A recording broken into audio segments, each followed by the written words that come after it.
Halo sahabat UT semua, kita ada informasi terkait produk terbaru dari merchandise.id. Produknya adalah t-shirt dengan tema Cyber University of Indonesia dengan berbagai macam ukuran tentunya. Untuk yang mau pesan langsung klik link di deskripsi ya, dan jangan lupa masukkan kode Jangsun di catatannya, oke? Ya, kalian akan mendapatkan pin gantungan kunci dari kita dan terdapat barcode untuk sedekah kepada salah satu yayasan pengelola anak yatim yang ada di Bandung. Dan informasi selanjutnya adalah bagi teman-teman yang mau pre-order jaket Universitas Terbuka, boleh nanti tinggal klik aja link yang ada di deskripsi ya. Harganya cuma Rp187.000 saja teman-teman. Dan kalau misal mau pre-order kemeja Universitas Terbuka juga ada loh teman-teman, dengan 4 pilihan warna yaitu maroon, navy, army, dan krem. Dan kalau misal mau pesen, harganya cuma Rp150.000 saja. Dan untuk pesannya gimana? Tentu saja sama, teman-teman tinggal klik saja link yang ada di deskripsi ya. Oke, terima kasih. Oke guys, bismillahirrahmanirrahim. Assalamualaikum warahmatullahi wabarakatuh. Ketemu lagi dengan saya Sunara di channel Sun Story. This is story of my life. Bagi teman-teman yang belum tahu tata caranya registrasi mata kuliah seperti apa, silakan tonton video Suntana sebelumnya. Ada tata cara registrasi mata kuliah yang baik, benar. Insya Allah ya, Suntana sudah sesuai dengan ketentuan yang memang seharusnya seperti itu. Oke, pada video kali ini sesuai yang ada pada judul, hari ini Suntana akan menjelaskan mengenai permasalahan-permasalahan ataupun masalah-masalah yang ada dalam proses registrasi mata kuliah. Sebagaimana kita ketahui, sekarang itu masa-masanya registrasi mata kuliah, baik itu SIPAS dan non-SIPAS. Oke, bagi teman-teman yang belum melakukan registrasi mata kuliah, silahkan kalian melakukan registrasi mata kuliah. Nah, berikut Suntana sampaikan permasalahan-permasalahan yang mungkin bisa menjadi perhatian, karena biasanya masalah-masalah yang akan Suntana sampaikan ini berdampak pada hal-hal yang sangat krusial di saat kalian menempuh mata kuliah tersebut. Oke? Paling kalau di awal, bagi teman-teman yang belum bisa melakukan registrasi mata kuliah, kalian berarti cek dulu di peragaan data pribadi kalian di akun sia.ut.ac.id kalian. Biasanya dia statusnya DS. DS itu biasanya administrasi persyaratan kurang, ataupun gak lengkap, ataupun harus di-upgrade lagi datanya. Nah, biasanya bagi mereka yang akun SIA-nya terlebih di status DP-nya itu DS, kalian bisa cek langsung pada menu peragaan data pribadinya, ada menu pemberkasan ya. Kan ada data pribadi, pemberkasan, sama informasi kontak kalau nggak salah. Nah, pada menu pemberkasan silakan kalian klik. Di sana ada kelihatan, kan ada persyaratan tuh, misalnya ijazah, fotokopi legalisin dan lain sebagainya. Dilihat yang warna hijau itu artinya kalian harus scan ulang. Kalau warna merah silakan kalian juga berkasnya salah, silakan upload ulang. Terus kalau biru itu udah sesuai ya, itu kalau biru berarti statusnya udah DA. Tapi kalau misal dia merah, kuning atau orange, maka itu masih DS ya biasanya. Nah, kalau yang oranye itu biasanya kan tulisannya itu masih validasi berkas oleh BAKP pusat. Nah, untuk mempercepat proses validasi BAKP itu, silakan teman-teman ajukan aduan di website halo-ut.ut.ac.id. Nah, silakan kalian bikin tiket pengaduan, mohon berkas saya untuk divalidasi karena saya mau melakukan registrasi mata kuliah. Seperti itu aja isinya ya. Nah, itu permasalahan yang pertama. Jadi banyak mereka mahasiswa yang belum bisa melakukan registrasi mata kuliah karena statusnya DS. Ataupun ada juga permasalahannya itu dia nggak bisa melakukan registrasi mata kuliah karena statusnya nonaktif.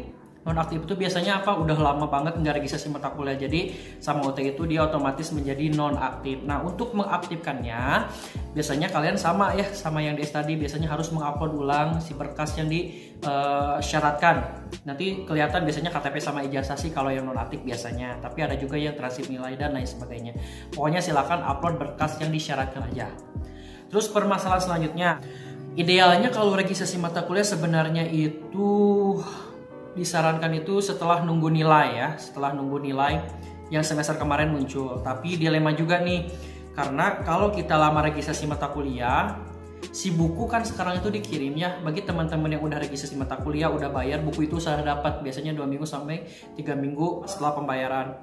Kalau kita registrasinya lama, berarti bukunya juga kita akan dapatkan lama. Jadi memang kalau kita sudah paham seluk-beluk tentang tata cara registrasi mata kuliah, silakan aja lakukan registrasi mata kuliah. Terlebih untuk program SIPAS, sistem paket semester. Itu kan mata kuliahnya sudah ditentukan tuh. Jadi kalian tinggal klik cari aja, nanti mata kuliahnya muncul, tinggal pilih lokasi ujian, simpan billing paket, billingnya keluar, dan silakan bayar. Nah, sebenarnya sebelum pembayaran, Suntana mohon kalian untuk ngecek dulu si daftar mata kuliahnya itu. Yang namanya sistem tidak 100% aman, stabil ya. Jadi ada kala dia mata kuliahnya itu tidak sesuai dengan mata kuliah kita ataupun meskipun paket. Makanya itu kalian itu diharapkan wajib yang namanya pegang katalog kurikulum. Kalau yang belum dapat, silahkan download dulu di website UT ya, di www.ut.ac.id /katalog, ada katalog kurikulum. Misalkan kalian cocokkan daftar mata kuliah yang di semester berapa misalnya, lihat dulu sama hasil registrasi mata kuliah kalian. Kalau cocok berarti silahkan bayar. Kalau nggak cocok silahkan lapor ke UT asalnya, oke?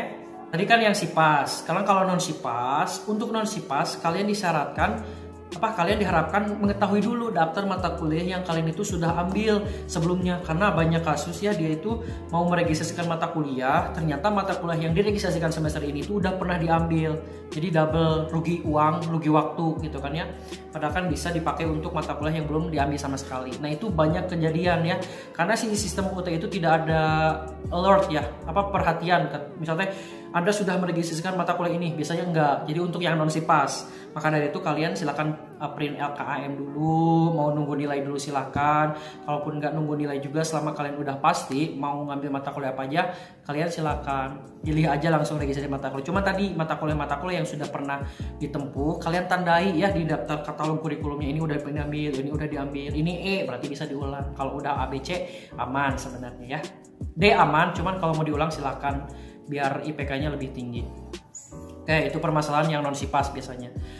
Terus permasalahan selanjutnya itu kebanyakan untuk yang non SIPAS, kadang dia saat registrasi mata kuliah si bahan ajarnya atau si reg tutornya itu tidak dicentang, suka ada tuh digeser-geser, apalagi kalau di HP ya biasanya kan si tampilan layar itu terbatas. Silakan kalian geser-geser dulu tuh kanan atau ke kiri, ada di reg tuton. Centang setiap mata kuliah itu pasti ada tawaran reg tutornya.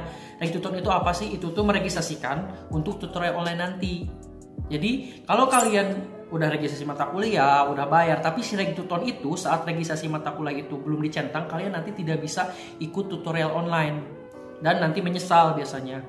Nah, kalau sekarang kalian posisinya udah bayar, kalian lupa tuh reg tutor gak dicentang, itu kalian bisa, kalau misalnya bisa sendiri, cari menu di SIA itu ada ada reg tutor ya, update reg tutor. Nah kalian di situ. Tapi kalau susah, lapor aja ke UPBJJ kalian masing-masing untuk dibantu dicentangkan si reg tutornya gitu aja. Bilang saya belum reg tutor gitu kan ya gitu. Terus permasalahan dalam registrasi mata kuliah biasanya kadang si sistem itu dia suka lolos ya. Sebagaimana kita ketahui, batas SKS yang diambil per semesternya itu maksimal 24 SKS. Hati-hati, terkadang ada suatu kasus si SKS yang kita ambil itu udah lebih dari 24 SKS tapi bisa lolos.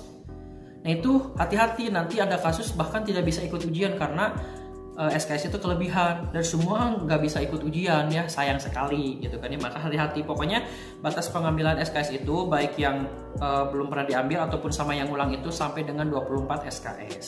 Oke, lagi teman-teman, untuk bahan ajar untuk yang SIPAS non TTM sama non SIPAS itu kan bahan ajarnya dikirim. Biasanya itu dikirim itu 2 minggu sampai 3 minggu setelah kalian membayar si lembar informasi pembayaran tersebut atau si form registrasi itu.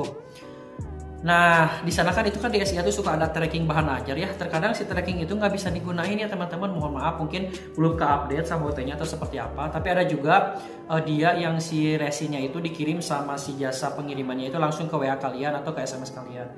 Nah, itu bisa biasanya. Cuman pokoknya kalau misal belum datang, tungguin aja, maksimal itu biasanya 2 minggu sampai 3 minggu setelah kalian membayar registrasi mata kuliah tersebut. Kalau misal lama, kembali lagi aduin aja ke halo-ut.ac.id. Baik, mungkin itu permasalahan-permasalahan dalam registrasi mata kuliah. Sebenarnya yang paling fatal itu dia kalau udah bayar ya teman-teman. Jadi sebenarnya kalau misal kalian belum bayar si mata kuliah tersebut, misal ada mata kuliah yang sudah pernah diambil mau diganti, itu bisa. Kayak yang SIPAS mau pilih lokasi ujiannya mau diganti, itu bisa sebelum dibayar. Kalian bisa masuk ke menu registrasi mata kuliah lagi, ada daftar billing, di sana kan ada cetak sama drop. Nah, kalian drop. Drop itu artinya menggagalkan registrasi mata kuliah kalian sebelumnya. Tapi kalau udah lunas biasanya udah nggak bisa di drop dan itu sudah ya udah seadanya aja. Kalau misal alamatnya salah, oh iya, satu lagi tuh, dalam alamat pengiriman Kalau yang mereka nonton video Suntana pasti udah tahu, cuman mungkin kalian baru nonton video ini. Untuk alamat pengiriman itu kan di awal itu kalian harus diisi alamat alternatif sama alamat rumah tuh. Nah, Suntana sarankan isi alamat pengiriman itu samain aja. Jadi pokoknya kalian mau dikirim bukunya itu kemana, sama aja alamat rumahnya mana, alamat alternatifnya mana. Terkadang ada satu kasus, sebenarnya kita itu bisa milih mau dikirim ke alamat rumah atau ke alamat alternatif. Cuman terkadang si sistem itu tidak bisa menyimpan apa yang kita inginkan. Nah, jadi dia random aja ngirimnya, nggak tahu kemana. Kita maunya ke alamat rumah, tahu-tahu ke alamat alternatif deh. Oke, seperti itu. Baik, mohon maaf kalau terlalu lama. Terima kasih yang udah nonton dari awal sampai akhir. Kurang lebihnya mohon dimaafkan. Semoga video ini bisa bermanfaat bagi kita semua, khususnya bagi kalian yang sedang mengalami permasalahan-permasalahan, ataupun apabila ada permasalahan-permasalahan yang kalian hadapi, silahkan komentar di bawah. Insya Allah selama Suntana bisa jawab, insya Allah jawab. Kalau enggak, mohon ditunggu karena lagi sibuk ya. Sibuk. Oke, terima kasih atas perhatiannya. Wassalamualaikum warahmatullahi wabarakatuh.